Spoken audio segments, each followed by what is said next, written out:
বাংলাদেশের স্বাধীনতা যদি আমরা লক্ষ্য করি, আমরা 1947 সনে প্রথম যখন পাকিস্তানের সাথে আমরা একটা দেশ পেলাম, তখন আমাদের মধ্যে যে অ্যানোমিসিটিটা সৃষ্টি হয়েছিল সেটা ছিল যে আমাদের প্রশাসন এবং আমাদের যে গভর্নিং সিস্টেম সেটা কিন্তু আমরা ওইভাবে তৈরি করিনি, যেটা জনগণের হবে, যে দেশটা জনগণের হবে এটা আমরা সৃষ্টি করিনি, চেষ্টাও করিনি।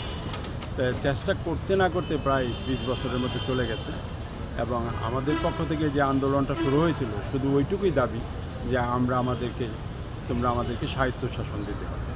এই স্বায়ত্তশাসন পরে স্বাধীনতা আন্দোলনে রূপ নেয় এবং পরের হিস্ট্রি তো আপনারা সবাই জানেন, দেখছেন। এই অবস্থায় আমরা যখন আলাদা হয়ে গেলাম তাদের কাছ থেকে, তখন 1971 সাল, 1971-এ আমরা যে স্বাধীনতা পেলাম সেই স্বাধীনতাতে আমরা মনে করেছিলাম যে আমরা অনেক মুক্ত, আমরা স্বাধীন এবং আমরা আমাদের দেশ নিজের হাতে গড়ে তুলব এবং এতে কোনো রকমের ব্যতিক্রম হবে না। It will be the best country in the world. That was our expectation and aspiration.